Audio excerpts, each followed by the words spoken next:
नमस्कार दोस्तों, स्वागत है आपका डेली न्यूज़ एनालिसिस में। This video series is presented to you by Ethic IAS. इस वीडियो सीरीज़ में हम आपके लिए लेकर आए हैं करंट अफेयर्स जो आपके यूपीएससी और स्टेट एग्जामिनेशंस के लिए बेनिफिशियल रहेंगे। आज है 4 सितंबर 2022 और आज हम करने वाले हैं 3 न्यूज़ का एनालिसिस। सबसे पहली न्यूज़ है Sanskrit as a national language के बारे में सुप्रीम कोर्ट में एक केस डाला गया था, उसके बारे में हम जानेंगे जो हमारे जीएस के फर्स्ट पेपर को टारगेट करती है, इंडियन कल्चर से संबंधित है। एस्से राइटिंग में हमारी ये काफ़ी मदद कर सकती है और प्रीलिम्स पेपर को भी टारगेट करती है। दूसरी हम पढ़ेंगे एक एक्ट के बारे में जो है यूएपीए के बारे में, जीएस के थर्ड पेपर को टारगेट करते हुए इंटरनल सिक्योरिटी से संबंधित है। तीसरा हम जानेंगे एक मेडिसिनल के बारे में जो अभी भारतीय गवर्नमेंट ने लॉन्च की है, जो हमारे प्रीलिम्स के एग्ज़ाम के लिए बेनिफिशियल है।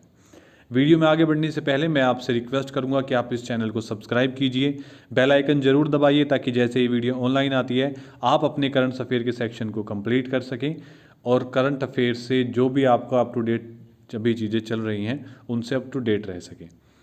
पहली न्यूज़ के बारे में जब हम बात करते हैं तो सुप्रीम कोर्ट ने ये जो प्ली है संस्कृत को नेशनल लैंग्वेज घोषित करने के लिए, इसको डिसमिस कर दिया है। देखिए, ये प्ली सुप्रीम कोर्ट में इसलिए डाली गई थी ताकि सुप्रीम कोर्ट जो है डायरेक्शन दे दे ये नोटिफाई करते हुए कि संस्कृत को एज अ नेशनल लैंग्वेज घोषित किया जाता है, लेकिन बजाय सुप्रीम कोर्ट ने प्ली भी डिसमिस कर दी है और सुप्रीम कोर्ट का कहना है कि ये उनकी ज्यूरिसडिक्शन से बाहर है। इसके अंदर कॉन्स्टिट्यूशनल अमेंडमेंट्स की ज़रूरत है, जिसके साथ साथ एक डिटेल्ड डिस्कशन की ज़रूरत है पार्लियामेंट के अंदर, कोर्ट रूम में नहीं। तो जो पेटिशनर है, जो लॉयर हैं इसके, उन्होंने कहा है कि ये एक मदर लैंग्वेज है और उन्होंने रिपीटेडली जो ओरिएंटल स्कॉलर हैं सर विलियम जेम्स, उनकी स्टडी के बारे में, जो उनकी एंशंट लैंग्वेजेस के बारे में स्टडी रही है उसके बारे में उन्होंने बार बार आगाह बताते हुए सुप्रीम कोर्ट से दरख्वास्त की थी कि ये मदर लैंग्वेज है और इसी लैंग्वेज से और कई भाषाओं का जन्म हुआ है, तो इसलिए संस्कृत को नेशनल लैंग्वेज घोषित कर दिया जाए, लेकिन उनकी इस अपील को खारिज कर दिया गया। नेशनल लैंग्वेज के बारे में हम थोड़ा सा जान लेते हैं कि क्या भारत की कोई नेशनल लैंग्वेज है। तो देखिए, अक्सर आपने देखा होगा कि कई बार एक्टर्स जैसे ट्वीट कर देते हैं लैंग्वेज के इश्यूज़ के बारे में, पॉलिटिशियंस को झगड़ते हुए देखा होगा। जो साउथ के लोग हैं उनकी तरफ से आपने ये सुना होगा कि हिंदी को प्रमोट किया जाता है और हिंदी को कहा जाता है एज अ नेशनल लैंग्वेज। तो जो साउथ के लोग हैं वो इस चीज़ के लिए ऑफेंड हो जाते हैं और ये सही है। देखिए, in the constitution of India कोई भी लैंग्वेज को नेशनल स्टेटस का दर्जा नहीं दिया गया है, तो फिर हिंदी को हम एज अ जो लैंग्वेज यूज़ करते हैं और मोस्टली जगह ऐसा कहा जाता है कि हिंदी हमारी नेशनल लैंग्वेज है, ये गलत है कॉन्स्टिट्यूशनली। लेकिन हिंदी के लिए अब देखिए, अब हिंदी का स्टेटस क्या है कॉन्स्टिट्यूशन के हिसाब से। Under article 243 of the constitution, official language जो यूज़ की जाएगी of the union shall be Hindi, हमारी ऑफिशियल लैंग्वेज जो है वो हिंदी है। और इंग्लिश को कहा गया है कि इंग्लिश जो है 15 साल के लिए यूज़ की जाएगी इन ऑफिशियल पर्पसेस। उसके बाद एक ऑफिशियल लैंग्वेज एक्ट आया था 1963 के अंदर, वो इसलिए आया गया था क्योंकि 15 साल पूरे हो गए थे और इंग्लिश लैंग्वेज को एज अ कॉन्स्टिट्यूशन के अंदर ऑफिशियल पर्पस के लिए यूज़ करने के लिए ये एक्ट लाया गया था इन 1963। उसके बाद एक आर्टिकल है 351 जिसके अंदर यूनियन गवर्नमेंट ने कहा है कि हिंदी को प्रमोट किया जाएगा। उसके बाद अब देखिए, इसके अंदर कुछ जानकारी, जैसे अभी इन्होंने जो केस डाला था उन्होंने बार बार स्टडी के बारे में कहा था सर विलियम जोन्स के। अब सर विलियम जोन्स के बारे में मैं आपको थोड़ा सा बता दूं। सर विलियम जोन्स एक ब्रिटिश ओरिएंटलिस्ट हैं और एक ज्यूरिस्ट हैं। इन्होंने हेलो एंड यूनिवर्सिटी कॉलेज से, ऑक्सफोर्ड से अपनी पढ़ाई पूरी की है।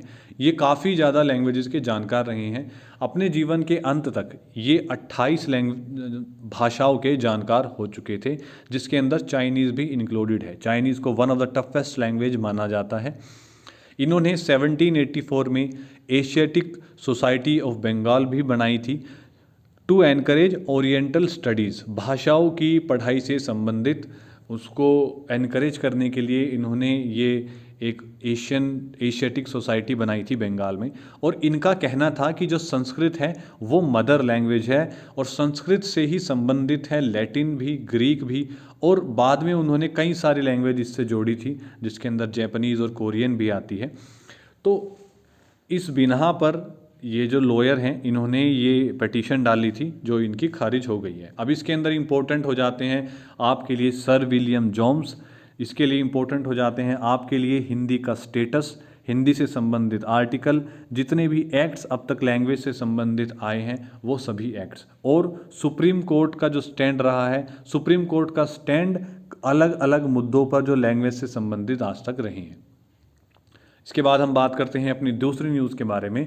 तो अभी एमनेस्टी इंटरनेशनल ने एक अपनी रिपोर्ट जारी की है जिसके अंदर उन्होंने कहा है कि जो जर्नलिस्ट हैं या फिर एक्टिविस्ट हैं उन्हें कंटिन्यू टारगेट किया जा रहा है जम्मू एंड कश्मीर के अंदर। जैसे आप जानते हैं कि जम्मू कश्मीर के अंदर जब से आर्टिकल 370 हटा है, Jammu and Kashmir international politics के लिए एक हॉट टॉपिक बना हुआ है। तो इसके ऊपर जो इंटरनेशनल कम्युनिटीज़ हैं वो काफ़ी नज़र बनाए रखी हैं उसकी सिचुएशन के ऊपर। तो ये अभी एमनेस्टी इंटरनेशनल ने एक अपना रिकॉर्ड के अंदर कहा है कि लगभग 60 इंस्टेंसेस हुए हैं, 60 ऐसे इंस्टेंस हुए हैं जिनके अंदर जर्नलिस्ट और जो ह्यूमन राइट डिफेंडर्स हैं, जो ह्यूमन राइट्स का ध्यान रखते हैं जम्मू कश्मीर के अंदर, उनके स्पेशल स्टेटस, जो जब से ये स्पेशल स्टेटस रिवोक किया गया है जम्मू एंड कश्मीर का, तब से ऐसे 60 केसेस, कम से कम 60 केसेस आ चुके हैं जम्मू एंड कश्मीर के अंदर मात्र। अब देखिए इसके अंदर ये किस लॉ के अंदर आते हैं जिसके अंदर जर्नलिस्ट को या फिर एक्टिविस्ट को रोका जाता है। इसके अंदर यूज़ किया जाता है unlawful activities prevention act, UAPA। एक कंटिन्यूइंग पैटर्न के अंदर उन्होंने कहा है कि उन्हें अरेस्ट किया जाता है अंडर वन लॉ और उन्हें जो बेल दी जाती है उसके बाद दोबारा री अरेस्ट कर लिया जाता है almost immediately under this act, under unlawful activities prevention act. ये एक्ट क्या है? ये एक एनहेंसमेंट है टाडा का, जो आपने terrorist and disruptive activities prevention act के बारे में पढ़ा होगा या सुना होगा। तो ये उसी का एक एनहेंसमेंट एक्ट है। इसके बारे में जानने से पहले मैं आपको बताता हूँ एमनेस्टी इंटरनेशनल बेसिकली है क्या। देखिए ये एक London based non governmental organisation है जो 1961 में फाउंड की गई थी और ये ह्यूमन राइट्स का ध्यान रखती है कि अलग अलग देशों में अलग अलग जगह पर ह्यूमन राइट्स का वॉयलेशन तो नहीं हो रहा है। ये इस ऑर्गेनाइजेशन को नोबल पीस प्राइज़ मिला था 1977 में for its defence of human dignity against torture. United National Prize मिला था इन्हें in the field of human rights in 1978। तो काफ़ी जानी मानी एक ऑर्गेनाइजेशन है जो नॉन गवर्नमेंटल है, जो लोगों के ह्यूमन राइट्स के वॉयलेशन कहीं नहीं हो रहा है इस चीज़ का ध्यान रखती है। अब UAPA अमेंडमेंट एक्ट 2019 के बारे में हम जानते हैं। देखिए ये एक्ट एम्पावर करता है director general of national investigation agency को ये ग्रांट अप्रूव करने के लिए कि जो प्रॉपर्टी है या अटैचमेंट है किसी भी केस से संबंधित, अगर किसी के ऊपर NIA कोई इन्वेस्टिगेशन कर रही है तो उनके पास अधिकार है कि वो उनकी प्रॉपर्टी को सीज कर सकते हैं उस केस से अटैच करके।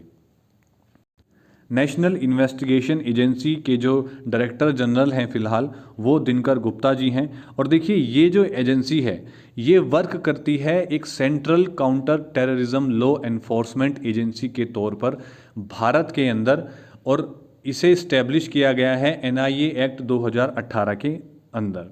अब ये जो है इसके अंदर ये act under this UAPA amendment act 2019 ये एक्ट एम्पावर करता है NIA के एक ऑफिसर्स को, मेनली जो इंस्पेक्टर की रैंक रखते हों या उससे अबव हों, कि जब भी वो इन्वेस्टिगेट करते हैं in case of terrorism in addition to those conducted by DSP और ASP और अबव रैंक ऑफिसर्स, अगर कोई डीएसपी या एएसपी या उससे अबव रैंक का ऑफिसर किसी भी ऐसे इन्वेस्टिगेट करता है किसी भी टेररिज्म के केस को, तो उनके पास अधिकार है, वो किसी की प्रॉपर्टी को भी सीज कर सकते हैं, वो किसी इंडिविजुअल को एज अ टेररिस्ट भी घोषित कर सकते हैं। ये अधिकार एनआईए को दिया गया है अंडर दिस एक्ट।